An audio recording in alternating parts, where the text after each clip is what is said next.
સ્વામિનારાયણ હરે વચનામૃત ગરડા પ્રથમનો 14. કાલે આપણે થોડુંક જોયું હતું, મૌખિક વાત કરી હતી. આજે પહેલેથી સ્ટાર્ટ કરીએ. વચનામૃતનું નામ છે અંતે યા મતિ સા ગતિ. આ અંગે આપણે કાલે ઘણી વિસ્તૃત વાત કરી હતી. સ્વામિનારાયણ હરે, સ્વામિનારાયણ હરે.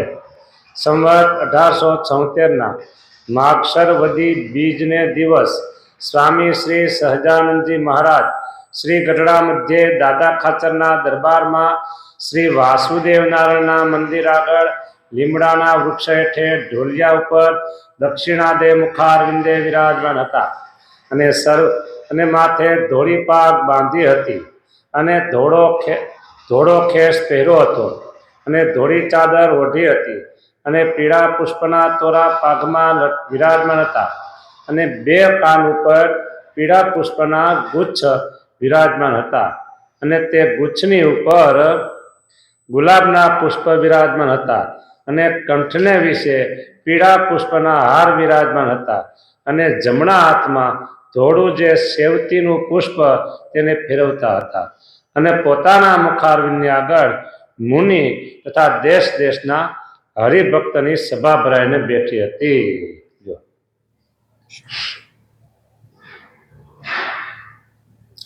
અધ્યાન કે પ્રથારાનું વાત મહારાજે શણગાર એ સિવાય બીજી એક વાત આવી વિશેષ, સેવતીનું પુષ્પ તેને ફેરવતા, ધોળી સેવતી. આમાં સેવતી લખ્યું છે પણ એને સેવંતી પણ કહે છે. આપણે અત્યારે અહીંયા ભગવાનના જે નિજ મંદિરમાં હાર થાય છે એમાં જે સફેદ ફૂલ તમને દર્શન થતા હોય તો એ સફેદ સેવતીના ફૂલ છે. એનું બીજું નામ છે ગુલદાવતી.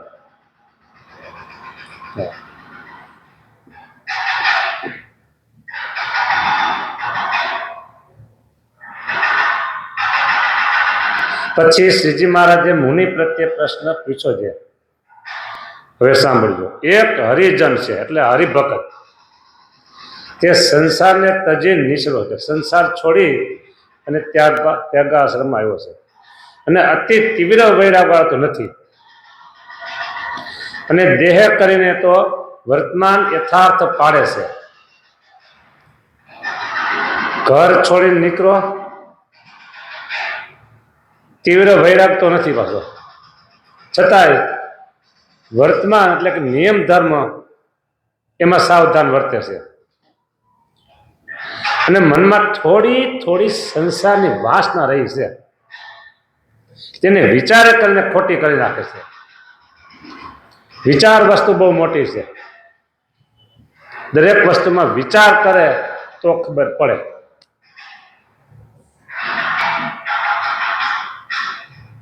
એવો એક ત્યાગી ભક્ત છે અને તેને ભગવાનનો નિશ્ચય પણ દ્રઢ છે અને બીજો ગ્રસ્ત ભક્ત છે તેને પણ ભગવાનનો નિશ્ચય દ્રઢ છે અને આજ્ઞાએ કરીને ઘરમાં રહ્યો છે. એને ત્યાગી તો થવું છે, સાધુ તો બનવું છે, ત્યાગાશ્રમમાં તો આવવું છે, પણ સંસારની વિટમણા ઘણી છે, અમુક જવાબદારી હોય એટલે સંસાર છોડીને નીકળી શકતો ન હોય એટલે એ સંસારમાં રહ્યો છે પણ સંસારમાંથી ઉદાસ છે. અને પેલો જે ત્યાગી થયો છે, આગળ વાત આવી, એ ત્યાગી થઈ ગયો પણ થોડી થોડી સંસારની વાસના છે. અત્યારે ઘણા એવા જોવાના છે, મારે ત્યાગી થવું છે, સાધુ બનવું છે, ત્યાગાશ્રમમાં આવવું છે, પણ એ પ્રશ્ન એક મારા માતા પિતા. એટલે એ યુવકે એક બીજા મોટા સંતને વાત કરી એ કે તમારો વિચાર બહુ સારો છે પણ પહેલા તમારા માતા પિતાના જીવન પર્યંતનો એની આજીવિકા નભે એનું સેટિંગ કરીને પછી તમે ત્યાગાશ્રમમાં જાજો. હા, એને દુઃખી નહીં કરતા. એકનો એક દીકરો હોય અથવા બે ભાઈ હોય અને માતા પિતાને એનું જીવન એની કોઈ ચિંતા ન હોય અને ત્યાગી થઈ જાય તો કોઈ પ્રોબ્લેમ નહીં. પણ એની ઉપર ઘરનો બધો ભાર હોય, વ્યવહાર હોય, એને લઈને ઘર ચાલે એમ હોય, ચાલતું હોય અને કે હવે મારે ત્યાગી થઈ જવું છે તો એમાં ભગવાન રાજી નહીં. સંસાર છોડે એટલે માતા પિતા કુટુંબ પરિવારમાંથી એક તોડવાનું હોય એ વાત સાચી છે, પણ એને રખડાવીને દુઃખી કરીને નીકળવું, પછી એ ત્યાગી થઈ જાય પછી પાછળ એના માતા પિતાનું શું, આ મોટો પ્રશ્ન રહેતો હોય ને એમ સંસાર છોડી નીકળે તો એમાં ભગવાન રાજી નહીં. ત્યાગી થઈને તો ભજન કરીને ભગવાનને રાજી કરવા છે, બરાબર, પણ છતાંય ભગવાન એમાં રાજી ન થાય. એટલે આયા બીજો ગ્રહસ્થ ભક્ત છે તેને પણ ભગવાનનો નિશ્ચય દ્રઢ છે અને આજ્ઞા કરીને ઘરમાં રહ્યો છે અને સંસાર થકી ઉદાસ છે. અને જેટલી ત્યાગીને જગતમાં વાસના છે તેટલી તે ગ્રહસ્થને પણ વાસના છે. બે દેવ ભગવાનના ભક્ત તેમાં કોણ શ્રેષ્ઠ છે? કયો એક ભગતનો ફોન આવ્યો તો મને, મેં તમને કાલે વાત કરી હતી. એ કે હવે મને ભગવાનની મૂર્તિ સિવાય કાંઈ ગમતું નથી. પ્રાઇવેટ કંપનીમાં જોબ કરે છે. મારા માતા પિતા બીમાર હતા અને એની જવાબદારી મારી ઉપર હતી, પણ માતા પિતા બે ધામમાં જતા રહ્યા છે. ભાઈ છે એ એનું સંભાળે છે, હું કંપનીમાં જોબ કરું છું, પણ મારું મન ભગવાનની મૂર્તિ સિવાય ક્યાંય બીજે લાગતું નથી. હવે મારે સંસાર છોડીને નીકળવું છે, શું કરવું મારે? મારે કઠણ થઈ પડ્યું જવાબ દેવો. કીધું તમે ત્યાગી થવું છે? કે હા. ક્યાં થવું છે એ કહેવાય, તમે કયો અહીંયા કઈ. પ્રશ્ન મોટો આવ્યો. મોટો એટલા માટે કે એને કેવળ ભજન કરવું છે, વ્યવહાર કરવો નથી, કોઈ ક્રિયા પ્રવૃત્તિમાં જોડાવું નથી.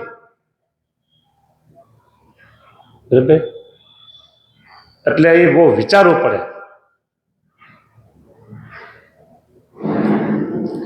સેવા મુક્તિશ્ચ ગમ્યતામ શિક્ષાપત્રીના આ શ્લોકનો અર્થ એવો કરે છે ઘણી જગ્યાએ, બસ સેવા કરો, સેવા કરો, સેવા કરો.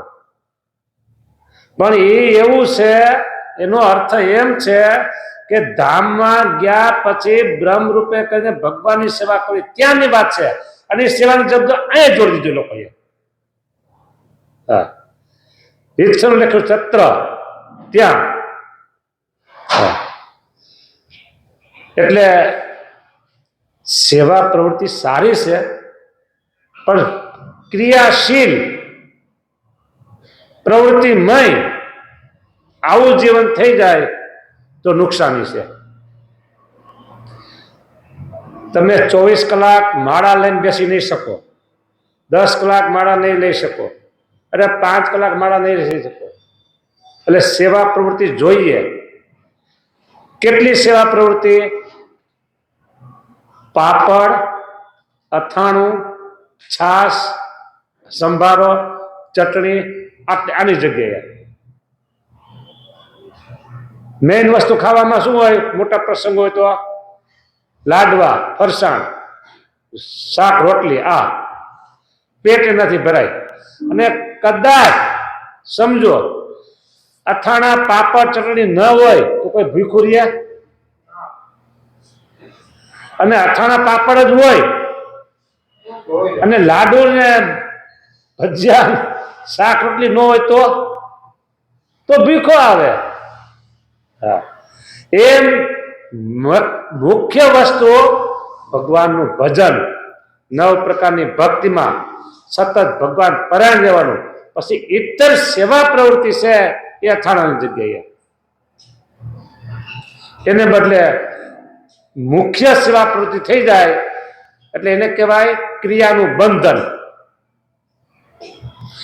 એક હું નામ ઠામ નહીં લઉં, એક વ્યક્તિ ગૌશાળામાં સેવા કરતા પછી ગુણાતીતાન સ્વામીની વાતોમાં વાત આવે છે એટલે મહારાજે કીધું હવે તમે આ સેવા નહીં આ સેવા કરો. ગૌશાળાની સેવા બંધ કરાવી અને બીજી સેવામાં જોડ્યા, જતા રહ્યા. હાવ બંધન કહેવાય કે હું ગાયોની જ સેવા કરું. એકને એવું કીધું કે તમે અમદાવાદ દેશમાં જોડી માગો છો અને જોડી ઉઘરાવી પછી અમદાવાદ દેશમાં જમા કરાવો છો, એ સારી સેવા છે, પણ હવે તમે છે ને વડતાલ દેશમાં આવો અને ત્યાં જોડી ઉઘરાવી સેવા કરી અને પછી વડતાલ મંદિરમાં આપો. વહી ગયા. કેટલું બંધન કહેવાય આને. એટલે વાત એમ છે, મેઇન મુદ્દો અહીંયા બે સંસારમાંથી સંસાર છોડી નીકળ્યા, એમાં કોણ શ્રેષ્ઠ વાત આવી. બરાબર. એટલે ત્યાગાશ્રમમાં આવ્યા પછી સેવા સેવા સેવા સેવા જેને કહેવાય ક્રિયા ક્રિયા ક્રિયા ક્રિયાશીલ, એ પણ બંધન. આ બે દ્રષ્ટાંત દીધા ને એમ. એટલે જોવાનનો ફોન હતો, વિચાર કર્યો, મેં કીધું તમે થોડા બધી તમે જો 4-6 મહિના ઘરમાં કાઢો પછી કંઈક વિચારીશ તમારા માટે. તમે જ્યારે મને ચીંધ્યું છે તો તમને ભવિષ્યમાં પસ્તાવો ન થાય એવો મારે રસ્તો તમને બતાવવો પડે. બરાબર. રીતે થાય સામે મને રસ્તો કીધો, હું કાંઈ હલવાઈ ગયો, અહીંયા વ્યવહારમાં જોડી દીધો. અહીંયા નકરી સેવા સેવા સેવા ભજન તો કંઈ થતું નથી, મારા તો કંઈ ફરતી નથી, ધ્યાન કરાવીને રેવાતું નથી. એટલે બેમાં શ્રેષ્ઠ કોણ છે એવો પ્રશ્ન મહારાજે કર્યો. એટલે મુક્તાનંદ સાહેબ બોલ્યા એ ત્યાગી ભક્ત શ્રેષ્ઠ છે. કયો સંસાર છોડી નીકળો અને થોડી થોડી સંસારની વાસના છે ને એને, અને એક ગ્રહસ્થાશ્રમી છે એને કોઈ બિલકુલ વાસના નથી પણ પરિસ્થિતિ એવી છે એટલે એને સંસારમાં રહેવું પડ્યું છે. તો આ બેમાં શ્રેષ્ઠ કોણ? મુક્તાનંદ સ્વામી કે મહારાજ ત્યાગી શ્રેષ્ઠ છે. કારણ કે મને પૂછો તો હું એમ જ કહું ને, અમારો પક્ષ રાખીએ અમે, હું ત્યાગીમાં હોવાનું એમ કહું, ગ્રહસ્થ શ્રેષ્ઠ એમ થોડો કહું. મહારાજ કહે સ્વામી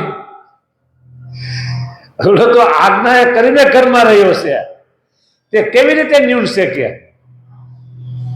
એને સંસારમાં રહેવું નથી પણ આજ્ઞા કરી ભાઈ તમે સંસારમાં રહ્યો, તમારા માતા પિતાની જવાબદારી તમારી માથે છે, આ વ્યવહાર તમારી માથે છે, તમે રહ્યો અનાસક્ત રહ્યો, જનક રાજાને જેમ કે.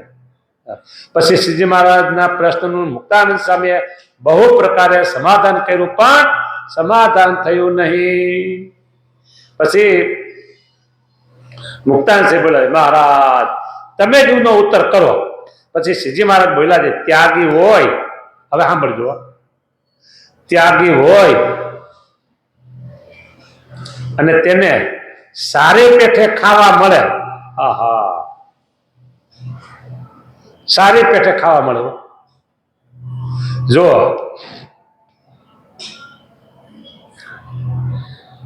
બે જણાને મોટા પ્રશ્ન છે, બે જણાને મોટા પ્રશ્ન. એક તો જેના ઘરમાં કાંઈ નથી, એને સવારમાં ઉઠીને થાય શું ખાઈશું, નાસ્તો શેનો કરશું? બરાબર. એક બીજો કે જેના ઘરમાં અઢળક છે, ફ્રીજ ભેરા રસોડામાં ભરચક ડબ્બા ભેરવું છે, એને પ્રશ્ન એક થાય શું ખાઈશું, શેનો નાસ્તો કરશું? પ્રશ્ન બે ને એક છે. એકને કાંઈ નથી એટલે પ્રશ્ન થયો છે શું ખાઈશું, અને એકને અઢળક છે એટલે એમાંથી શું પસંદ કરશું, શું ખાઈશું, એટલે એને પ્રશ્ન છે. હા બરાબર. એમ આજે ભગવાન સ્વામિનારાયણની કૃપાથી એક કવિએ કીર્તન કર્યું છે કે શ્રીજી તારા રાજમાં સૌને લીલા લહેર છે, શ્રીજી તારા રાજમાં. એક દિવસ કેવો હતો ખબર છે? શ્રીજી મહારાજ ગઢપુરમાં જીરું, શાક દાળ વઘારે જીરું હોય ને, આખું જીરું, એ જીરું આપતા હતા. તો ગુણાતીતાનંદ સ્વામી ઉભા થયા અને આમ ચાદરનો શેડો ધર્યો, મહારાજ જીરું આપો અમને. એટલે કે કોઈ કીધું કે જોગી હોતે ઉભા થયા જીરો માટે. એટલે કીધું કે અમારે રાધા રમણનો થાળ કરીને એમાં જીરાનો વઘાર લેવા માટે. જીરું નહોતું મંદિરમાં. વિચાર કરો તો ખબર પડે કે એ શરૂઆતના દિવસો કેવા હશે. જીરું લેવા સામે ઉભા થયા હોય. આજે લક્ષ્મીજી પધરાવ્યા છે વડતાલ દેશમાં, વડતાલ મંદિરમાં. લક્ષ્મીજી અઢળક ઢળ્યા છે આ સત્સંગ ઉપર, અઢળક ઢળ્યા છે. ત્યાગી ઉપર ને ગ્રસ્ત બધા ઉપર અઢળક ઢળી ગયા છે. હા, હું મારી એકની વાત કરું. મારે તો કેટલું જ હોય, એમાં એક જ ટેમ હોય. બરાબર, મારે સતત ના પાડવી પડે છે. શું કે આપણે ખોટું ભેગું કરવું શું રાખીને? બોલો, હવે હું તો એક એકલ ડોકલ કહેવાઉં અને મારી પાસે બીજું કઈ મોટી કઈ સત્તા કોઈ નથી. છતાંય એમ સામેને દો, સામેને દો. પછી મોટા મંદિરો હોય અને જેનો મોટો મહિમા ગવાતો હોય, મોટા મોટા સદગુરુ સંતો રહેતા હોય, એને મોટો મોટો મહિમા હોય અને મોટા મોટા ધનવાન હરિભક્તો હોય, એને એમ થાય ને હાલો દ્યો, સંતોને દ્યો, સંતોને દ્યો, સંતોને દ્યો, મંદિરમાં દ્યો, થાળમાં દ્યો, મંદિરમાં દ્યો, થાળમાં દ્યો. બરાબર, મોટું મંદિર હોય, મોટો વ્યવહાર હોય એટલે ત્યાં તો બધું વપરાઈ જાય, હાલે. પણ હરિભક્તો એના ઘરમાં આજે લક્ષ્મીજીની મેળ થઈ છે એટલે એને અમારા મંદિરોમાં, સાધુઓમાં પ્રશ્ન એ છે કે કાચી મતી વાળો હોય ત્યાંથી અને સારી પેઠે ખાવા મળે. જો સૌની ફરજમાં સૌને રહેવાય. તમારી ફરજ એ છે કે સંતો તમને કથા વાર્તા કરી અને તમારી સેવા કરે. આ અમારી સેવા, તમારી, અમે તમારી સેવા કરીએ. અને તમારે અન્વસ્ત્ર કરીને સાધુની સેવા કરવી, વચનામૃત કે છે. બરાબર, એક ફરજ થઈ ગઈ એની. હવે બીજી ફરજ એ આવી, તમે દીધું અમે લીધું, અમે કથા કરી તમે કથા સાંભળી. આ ફરજમાં આવી ગયું, પૂરું થઈ ગયું. હવે તમે જે આપો છો એમાં અમારે પૂરેપૂરો વિવેક હોવો જોઈએ કે આ ઢગલા પડ્યા છે એમાંથી કેટલું અમારે ભોગવાય, એ વિવેક પેલા હોવો જોઈએ. અમારે વ્યક્તિગતની વાત છે. જો વિવેક ન હોય અને આવા દો, આવા દો, આવા દો. બરાબર, એક વખત એક સંતે પ્રશ્ન કર્યો કે ઘણી જગ્યાએ ત્યાગીને આમ શરીરમાં કેમ બધું વધી જાય છે? એટલે એને કીધું કે કોઠીમાં નાયખાજ કરે, નાયખાજ કરે, નાયખાજ કરે, પછી તો વધી જાય ને. કે આ શરીર છે ને કોઠી છે. પેલા આવા જે કબાટ ને એવું બધું નહોતું, સ્ટીલના, લોખંડના, ત્યારે ગામડાઓમાં અનાજ ભરવાની કોઠી થતી. એ કોઠીમાં ઘઉં ભરાય, બાજરો ભરાય, ચણા ભરે, મગ ભરે, બરાબર, મગફળીના બિયા ભરે, મગફળી બધું ભરે. ત્યાં કોઠી જેવો દે એમાં નાયકાજ કરે, નાયકાજ કરે, પછી વધી જાય ને. સારી પેઠે ખાવા મળે એટલે પછી એને સંસાર નિવાસના ઉદય થાય છે. હા, જો એટલે એની ઉપર મોટું જોખમ આવ્યું. તમે તમારી ફરજ બજાવી, અમારી ફરજમાં પૂરેપૂરો વિવેક હોવો જોઈએ. મર્યાદામાં રહી અને જેટલું આપને યોગ્ય હોય એટલું જ ગ્રહણ કરાય. જો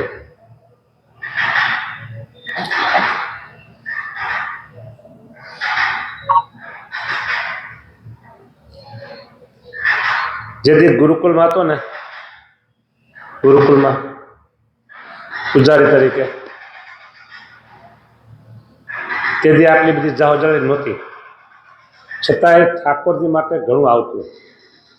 ઠાકોરજીને કેસરવાળું દૂધ અને કાજુ બદામનો મસાલો, આ દૂધ અડધા પોણો લીટરનો વાટકો ઠાકોરજીના થાળમાં થાય, અને એ બધું મારી પાસે જ રહે. પણ કોઈ દિવસ એ દૂધ મેં ચાખ્યું નથી. 14-15 વર્ષ રહ્યો. હા, પ્રસાદીને 2 ટીપા આપણે લઈએ, બરાબર, સવારે ઉકાળો કરી એમાં લઈએ, પણ એ ભોજનાલયમાં વચ્ચે મૂકી દેવાનું.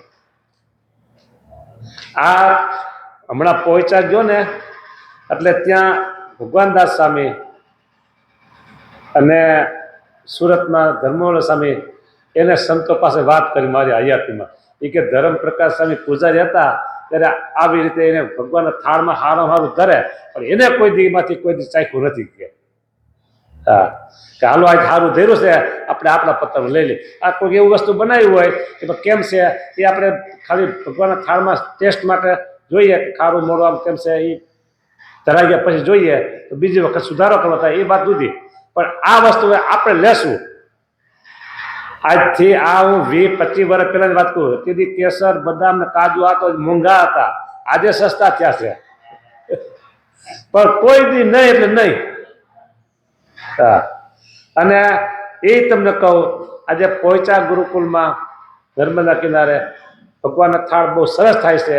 એ થાળમાંથી સાધુએ અડાય નહીં, એ બધું બારોબાર પછી હરિભક્તોને પ્રસાદના પડીકા થઈને વેચવા વહી જાય. હા, બરાબર, હાલમાં એ છે. હા, જો ખાવા મને સારી પેટે ખાવા મળે, કાંઈ મારે કીધું સંસારની વાસના ઉદય થાય છે. મોટા કિનારા હોય ને ત્યારે આ ખબર પડે, ઉપર કોઈક મોટા કિનારા હોય ને તો ખબર પડે. હા, નહીતર તો થાળમાં આવ્યું છે ને, ભલે મારા જમો તમે, એ સરસ મજાનો પ્રસાદ આપ્યો, એ જલસા પડી જાય મારા તમારા પ્રસાદથી. આમ મહિમા સમજે નહીં, પત્તર ભરી લે, ડીશ ભરી લે તો ભરાય, પણ પછી સંસારની વાસના ઉદય થાય. લ્યો, શ્રીજી મહારાજ એમ કે છે મુક્તાનંદ સ્વામીના પ્રશ્નમાં, મુક્તાનંદ સ્વામી વાત કરે છે, શ્રીજી મહારાજ બોલ્યા, જે ત્યાગી હોય અને તેને સારી પેઠે ખાવા મળે અને જો કાચી મતી વાળો હોય તો પાછી સંસારની વાસના હૃદયમાં ઉદય થાય. અથવા ઘણું દુઃખ પડે, બીજો પોઈન્ટ એવું, ઘણું દુઃખ પડે તો પણ પાછી સંસારની વાસના ઉદય થાય. બોલો, ઓહો, અહીંયા આવું જ છે કે, આવું જ છે કે દુઃખ આવ્યા કરે, દુઃખ વારંવાર આવ્યા કરે. આથી કરે સંસારમાં તો હારા હતા કે તો અહીંયા પાછો ભાગે. બરાબર, એવા ત્યાગી કરતા તો ગ્રસ્ત ઘણો સારો છે. આ 2 પોઈન્ટ કીધા, એ હોય તો એના કરતા ગ્રસ્ત સારો છે. અને પોતાને દુઃખ પડ્યું હોય તો ભલે ન પડ્યું, ભલે સંસારની વાતના ઉદય ન થાય અને ખાવા પીવામાં ખૂબ કંટ્રોલ હોય, આવા ત્યાગી નિયમ ધર્મ સારતા રહેનારા, એનાથી ગ્રસ્ત શ્રેષ્ઠ નથી. હો, તમને શ્રેષ્ઠ કીધા છે, પણ કેનાથી? છેલ્લા ક્લાસમાં જે છે ને એનાથી જ તમને શ્રેષ્ઠ કીધા છે.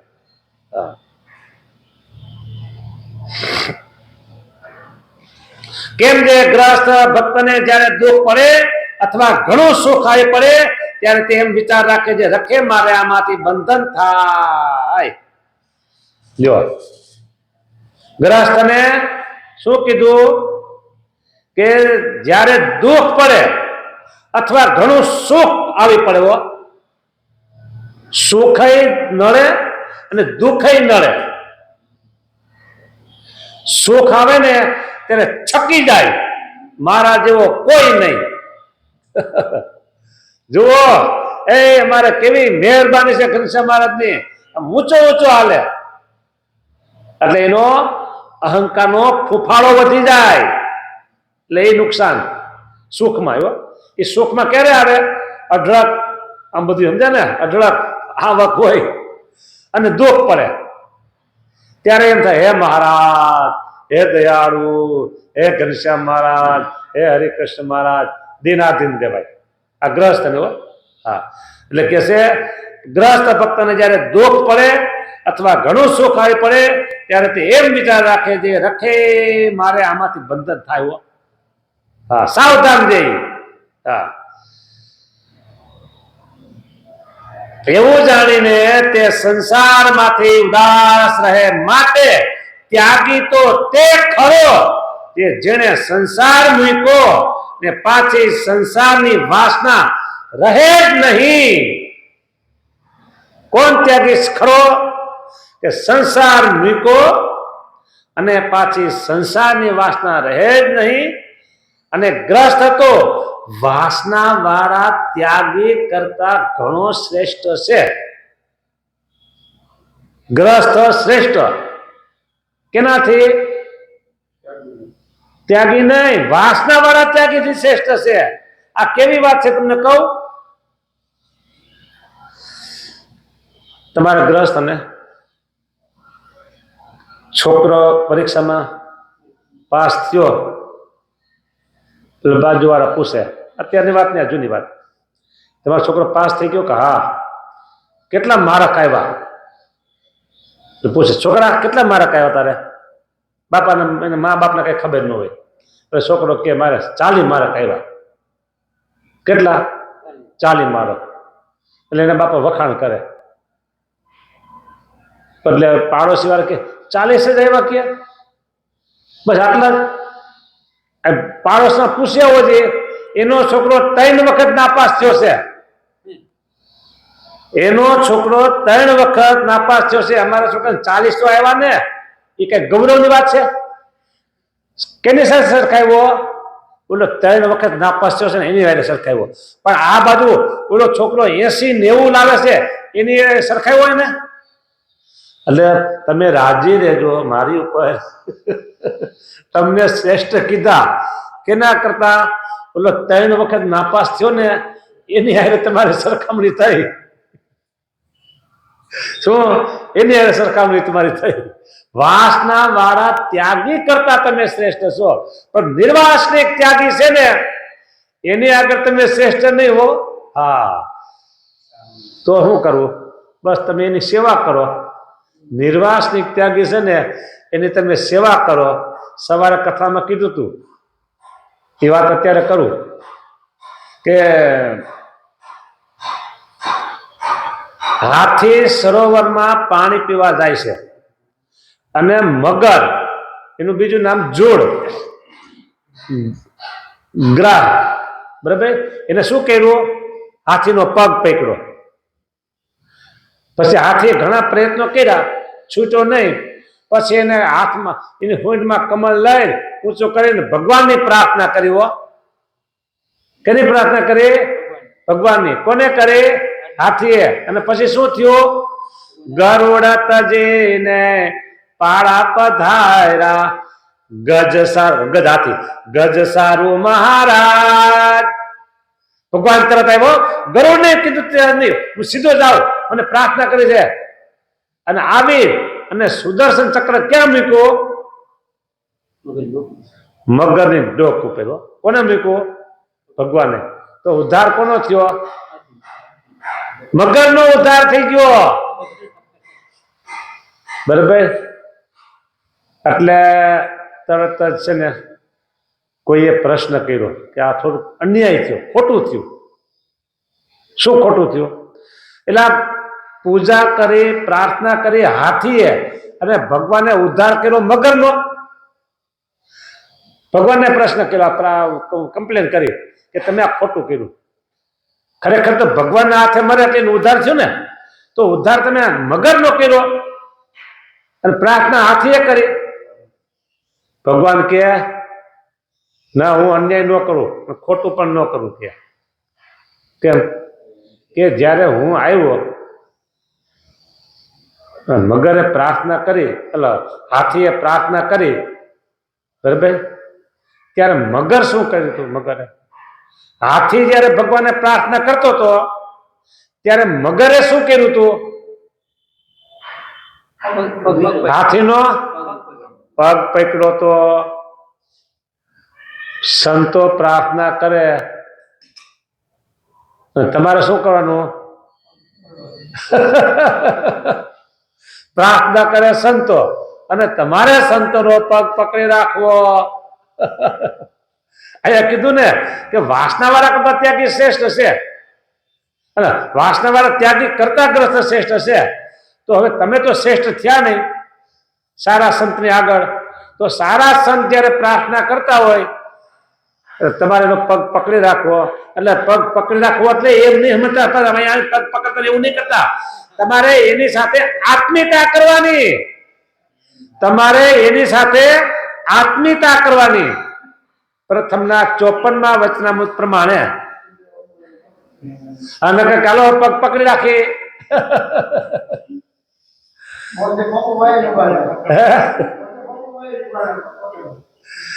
જો પગ પકડો કેવી રીતે તમને સમજાવું. અત્યારે તમે તો બધા હવે છેલ્લી ઉંમર વાળા કહેવાઓ, એટલે તમારે તો હજી કેટલું હોય ખબર નહીં, પણ સમજો ઘેરે એકાદા બે સંતાનો હોય અને 40-45 વર્ષ કે 50 વર્ષની ઉંમર હોય. છોકરા સ્કૂલે ગયા હોય અથવા ઘરે હોય, અને એના પપ્પા પિતા એ કામ ધંધે બહાર નોકરી ગમે બહાર ગયા હોય, બરાબર. અને છોકરો સ્કૂલેથી આવ્યો, શું કામ આવ્યો? કે એને માથું ચડી ગયું, દુખી ગયું, અથવા તાવ આવી ગયો, અથવા પેટમાં કંઈક થયું, ગડબડ થયું, આવ્યો સ્કૂલેથી આવ્યો ઘરે. એટલે એને મમ્મીને તરત કામ થયું, આમ થયું, તરત એની મમ્મી જે કાંઈ ઉપાય થાય એ કરે. એટલે તરત એની મમ્મી શું કરશે? દવાખાને નહીં, તરત એના પપ્પાને એના પતિને ફોન કરશે. કરે ને ભાઈ, મુનો જે નામ હોય તે સ્કૂલેથી આવી ગયો છે અને માથું બહુ ચડી ગયું છે, અથવા પેટમાં બહુ ગડબડ થઈ ગઈ છે, પેટમાં બહુ દુખાવો પડશે, આમ ફોન કરે. અને પપ્પા ક્યાં છે? નોકરી ઉપર કે ઘરનો બિઝનેસ ગમે ત્યાં બહાર. તો એ ફોન જાય, એના પપ્પાને કઈ અસર થાય ખરી? શું થાય? હે, ચિંતા થાય, અને તરત જ વ્યવસ્થા કરશે પોતાના કામકાજની કે ભાઈ હું મારે ઘરે તાત્કાલિક જવું પડે એમ છે, તો આટલું કામ તમે સંભાળી લેજો, અથવા આ કામ બાકી છે હું પાલક પૂરું કરી દઈશ, ગમે તેમ કરી. અને તરત એની ચાલુ સર્વિસમાં ચાલુ જોબ મૂકી અને રજા પાડી અને ઘરે પહોંચશે. શું કામ? છોકરાની સાથે એટલે આત્મીયતા છે. શું? છોકરાની સાથે એટલી આત્મીયતા છે. બસ આટલી આત્મીયતા સાધુ સાથે રાખો એટલે સમજવું તમે એનો પગ પકડ્યો છે. આટલી આત્મીયતા સાધુ સાથે રાખવાની. લ્યો, કેમ શાંત થઈ ગયું બધું? પગ પકડો કીધું, પણ પગ થોડોક પકડો થોડોક ભૂંગો થઈ પડે છે, અઘરો થયો થોડોક. ભાઈ હવે જો ખાલી એક તમને વાત કહું, તમારું ગામ કયું? વંથલી, બરાબર. વંથલીમાં તમારા સગા સંબંધી હોય અને ફોન આવે, શાંતિભાઈ ને, શાંતિભાઈ ઘરે આમ કામ છે, તો તમને શું થાય? ચિંતા થાય ને. તમે થઈ અહીં રાજકોટ છો અને સગા સંબંધી ઘરે છે, વૃદ્ધ માતા પિતા કદાચ ત્યાં હોય, બરાબર, ફોન આવ્યો એટલે તરત જ જવાની વ્યવસ્થા કરો કે ન કરો? શું કામ? આત્મીયતા છે. આટલી આત્મીયતા ભગવાનના સાધુ સાથે રાખવાની વાત સ્વામિનારાયણ ભગવાન પ્રથમના 54માં વચનામૃતમાં કરે છે.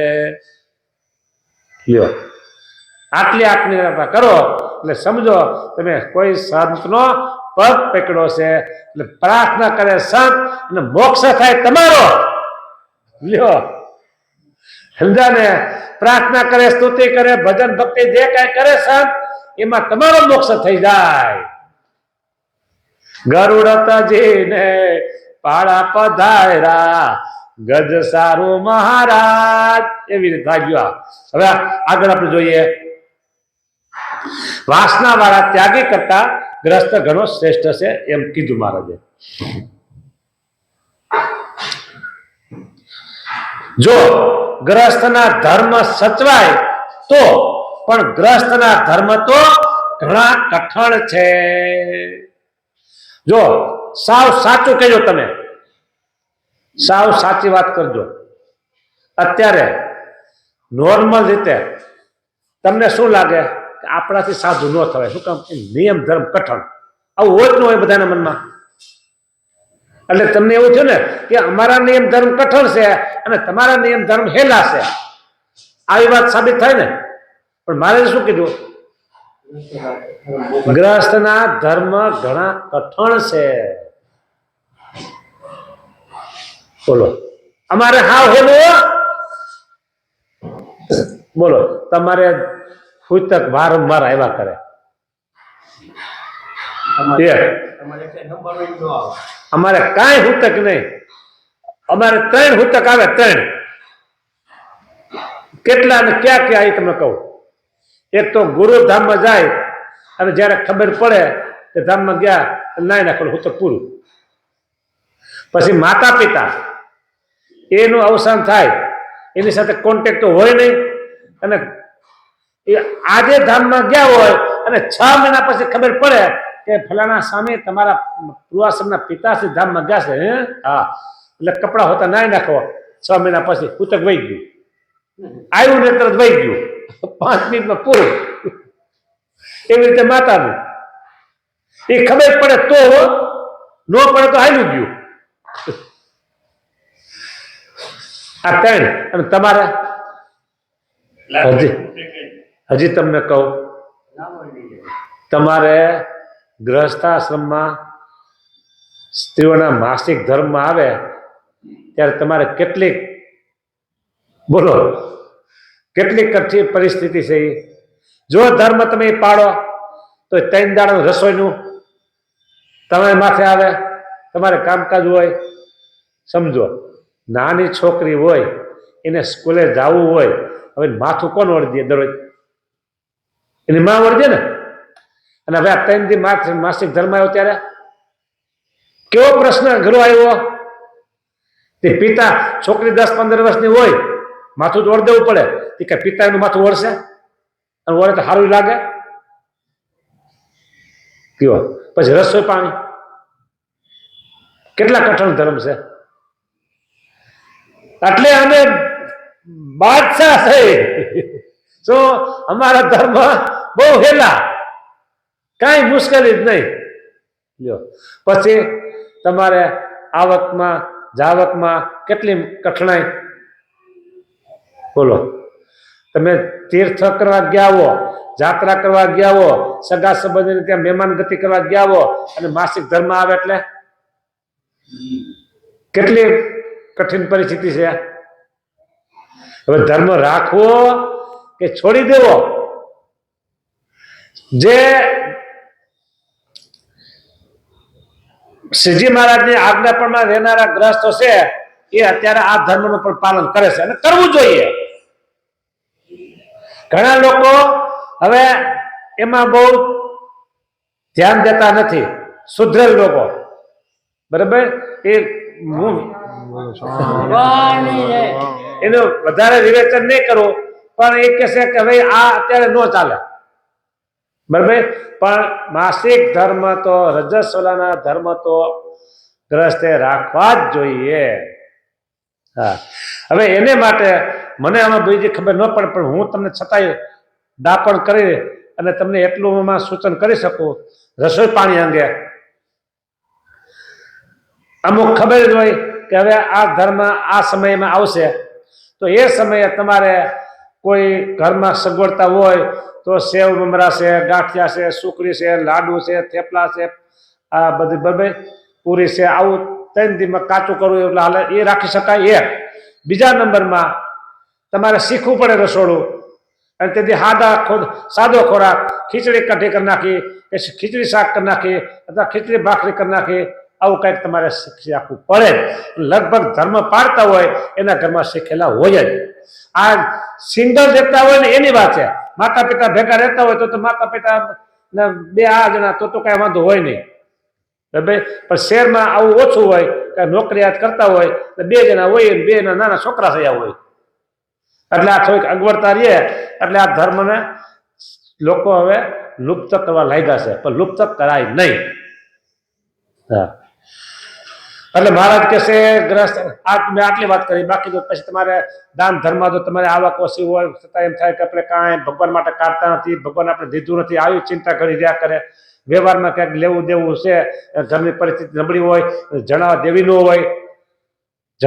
ન હોય, ઘરની પરિસ્થિતિ નબળી છતાં વ્યવહારમાં ઉભું રહેવું પડતું હોય, વિવાહ હોય, બીજું ત્રીજું હોય, બેન દીકરીઓ સાસરે જાય આવે ત્યારે કઈ લેવું દેવું બધું, અને એક વખત 3 વખત દો ને એક વખત ન દો એટલે કે મારા બાપાએ કાંઈ ન દીધું. લ્યો કેટલી મુશ્કેલી. મારા ભાઈ અત્યારે રાખતા, હવે કાંઈ મારો ભાઈ ધ્યાન રાખતો નથી. લ્યો બધું હોય છતાંય તમારે વિવેક કરવો પડે. બોલો, દીકરી પાસે કે બેનને ઘરે બધું હોય અને તમારે ઓછું હોય છતાંય વિવેક કરવો પડે. નો વિવેક કરો, લ્યો હું ગઈ હતી પણ મારા ભાઈએ, મારા બાપાએ, મારા પપ્પાએ કાંઈ ધ્યાન ન આપ્યું, કેટલું દુઃખ. આ બધું તમારે સાચવવું પડે વ્યવહારમાં.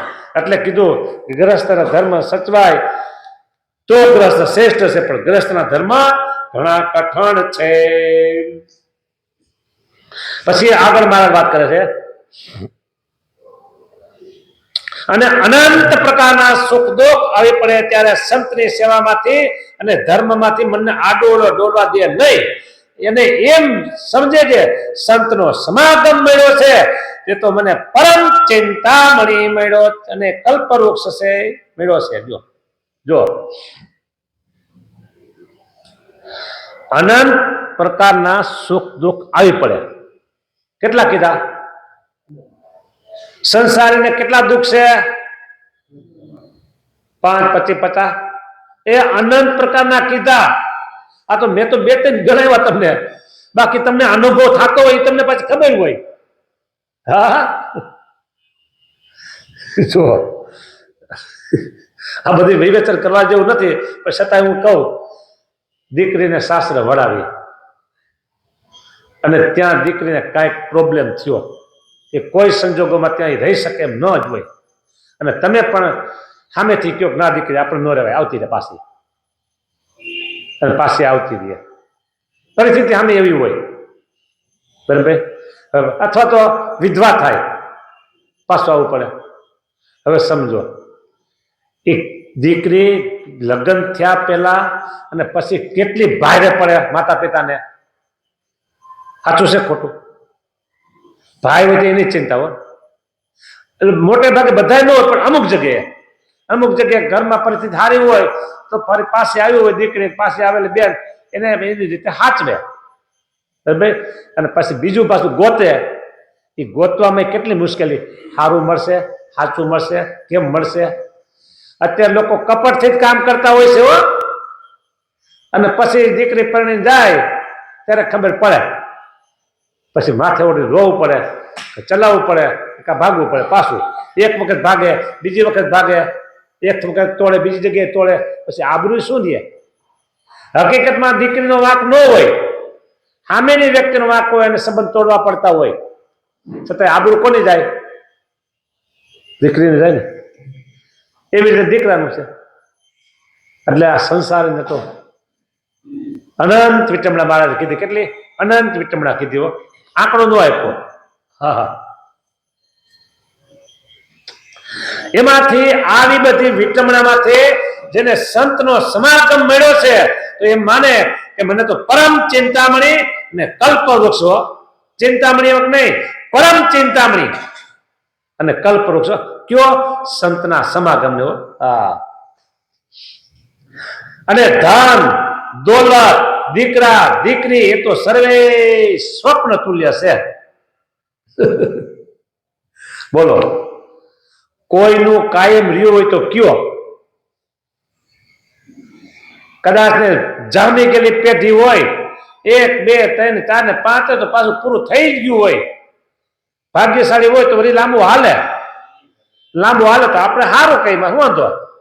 હા,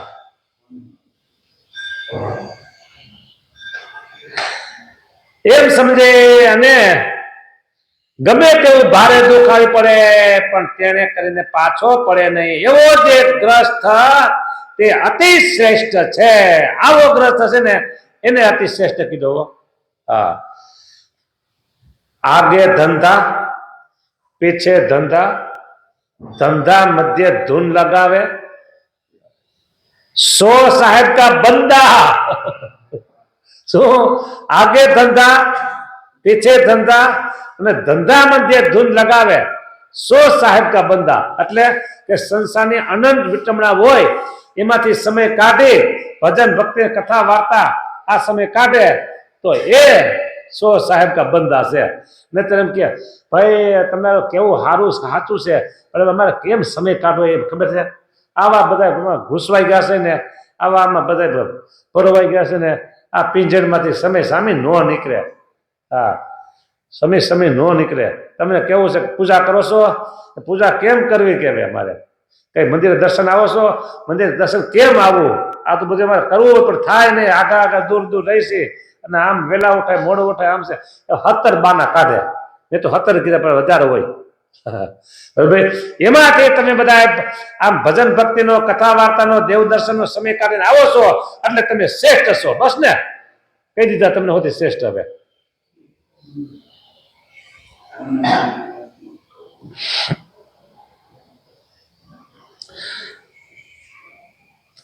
સૌ કરતા ભગવાનના ભક્ત થવું એ ઘણું કઠણ છે.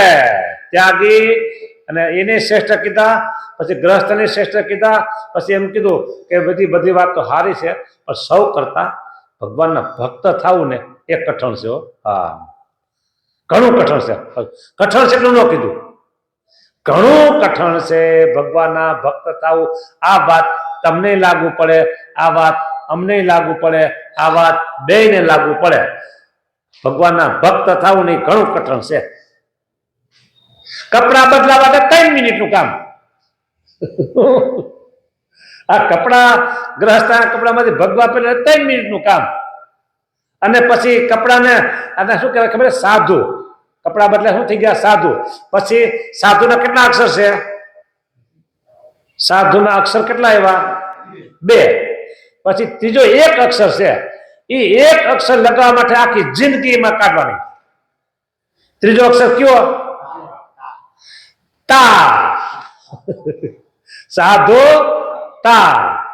જો આમાં ગામડામાં રહેવું હોય અને કઈ ખેતીવાડીમાં ધ્યાન દીધું હોય એને ખબર પડશે. વાત કરીને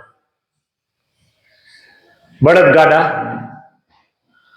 એ બળદગાડાના પૈડા, એ પૈડાને લાકડાના પૈડા હોય ને ઉપર લોખંડનો એને શું કહેવાય? પાટો. એ પાટાના તેથી વેલ્ડિંગ નહોતા, ગરમ કરે અને પછી શું કરે? કેમ ટીપે એમ ન હાલે, લાલ ચોર થઈ જાય પછી ઉહેડી એમ કે હવે તા આવી ગયો, જોરદાર એક ઘણ મારે અને પછી ટીપવાનું. હા, પણ ક્યારે ટીપાય? તા આવે ને ત્યારે. તા આવે ને ત્યારે એ તા આવે ને ત્યારે ટીપે ને તો બે ભેગા થાય. બરાબર? એમ તા સાધુ તા એ આખી જિંદગીનું કામ છે. સતી સુરાકો સહેલ હૈ ઘડીક કી ઘમસાણ. સતી પતિની પાછળ ભરી જાય ને એને કેટલું યા હોમ કરે અને ચિત્તામાં બળવું એટલે એક તો હિંમત અને બળે 5 મિનિટ 10 મિનિટ લાડુ પાલન પછી થાય પછી પૂરું. બહુ તો અડધી કલાક સમજી લો ને, વધારે ન હોય એટલું. અને સુરવીર જાય લડાઈમાં હો અને સામેથી બરસ્યું તલવાર ને તીર કાંટો ઘા આવે અને એમાં કદાચ મૃત્યુ થાય, એ ઘા એવા સામેથી તો કેટલી વાર સહન કરવાનું? એ સુરવીરને સામે ઘા આવે કેટલી વાર સહન? બંદૂકની ગોળી આવે તો થોડીક વાર. એટલે સતી સુરા કુશેલે મુક્ત અંગૂઠી પ્રેમ કી જલતે આઠું જામ. સાધુ તા લગાવવા માટે આખી જિંદગી એને રહેવાનું છે. સાવધાન. એટલે એક પાછું કઠણ આવ્યું અમારે. આ વચનામૃત અત્યાર સુધીમાં તમારે કઠણ આવ્યું, અમારે કઠણ આવ્યું, તમારે હેલું આવ્યું, અમારે હેલું આવ્યું, પણ સૌ કરતા વધારે હેલું અમારે. ભલે તમને એમ કહેતા હોય કે સાધુના ધર્મ નિયમ કઠણ છે, આકરા છે, પણ અમારા ધર્મ નિયમ હેલા છે. મહારાજે પહેલા જ કહી દીધું કે ગ્રહસ્થના ધર્મ સચવાય તો. ગ્રહસ્થના ધર્મ ઘણા કઠણ છે. હવે તમે કોઈ મૂકીને આવવાના છો નહીં કઈ. આ ઉંમરે આવો તો અને તમને રાખે કોણ? આ ઉંમરે રાખે કોણ? માટે જ્યાં છો ત્યાં મહારાજની ભક્તિ ભજાવી લેવી. શું? જ્યાં છો ત્યાં રહી અને મહારાજની ભક્તિ ભજાવી લેવી. હા, ભગવાનના ભક્તનો સમાગમ મળવો ઘણો દુર્લભ છે. પેલા એમ કીધું કે ભગવાનના ભક્ત થવું એ ઘણું કઠણ છે. અને બીજી વાત, ભગવાનના ભક્તનો સમાગમ મળવો ઘણો દુર્લભ છે. તમે અત્યારે સમાગમ કરો છો, તમારા માટે સમાગમ દુર્લભ છે, સુલભ છે, સહેલો છે, કઠણ છે? વગર પૈસે મળે છે એ જો ને તમને. અને ઉનાળો તો પાછા પંખાય ફરતા હોય, તમારે તો બહુ હેલો છે. આવી ગયું હેલું? હા, લ્યો. એટલે કીધું ને કે તમે દેખેલું આવું કઠણ આવે. હા, એટલે ભગવાનના ભક્ત થવું ઘણું કઠણ છે. પછી કીધું કે ભગવાનના ભક્તનો સમાગમ મળવો ઘણો દુર્લભ છે. દુર્લભ એને કહેવાય. અત્યારે તમે કેરીનો રસ લેવા જાઓ તો કદાચ ડબલા હોય ફ્રીઝરમાં તો મળે, પણ અત્યારે કેરી કેસર કેરી લેવા જાઓ તો મળે? એ દુર્લભ કહેવાય. કેસર કેરી મેળવી અત્યારે દુર્લભ કહેવાય, સિઝનમાં મળે. એમ કીધું કે ભગવાનના ભક્તનો સમાગમ મળવો ઘણો દુર્લભ છે. જે વસ્તુ મહા મહેનતે પ્રાપ્ત થાય એને દુર્લભ કહેવાય. એમ કહી તે ઉપર શ્રીજી મહારાજે ભગવાન અને સંતના મહિમાના મુક્તાનંદ સ્વામીના કીર્તન ગવરાવ્યા. આ કીર્તન આપણે અત્યારે ગાવા નથી, ગાવાશે, પણ આપણે એ કીર્તને પછી ગાઈશું. હજી આપણે કાલનો દીની કથા કરવાની છે, પછી અઠવાડિયાની રજા આવશે. હે આવીશ ને? સુખદાયક કરે સાચા સંતનો સંગ, સંત સમાગમ કીજીએ. શું કીધું? મુક્તાનંદ સ્વામી મહિમાના કીર્તન કર્યા છે. એક પંક્તિ બોલો હજી ફરીને. સંત સુખદાયક રે સાચા સંતનો સંગ, સંત સમાગમ કીજીએ. જીરે સંત સમાગમ થી ટળે આશા તૃષ્ણા રે, આશા તૃષ્ણા રે, ઈર્ષાયાભિમાન મોહ મત્સર મમતા બળે પ્રગટે ઉરમારે, પ્રગટે ઉરમારે પ્રભુનું દ્રઢ જ્ઞાન, સંત સમાગમ કીજીએ. આવું ઘણા બધા મહેમાન કીર્તન છે. ભાઈ હા, એટલે સમય આપણો પૂરો થઈ ગયો છે અને આ કીર્તન વિશેષ પછી દેશું ને પ્રશ્ન પાછો બદલે છે. એટલે અહીંયા આપણે કથાને વિરામ આપીએ છીએ. બોલો સ્વામિનારાયણ ભગવાન જય. શ્રીપતિ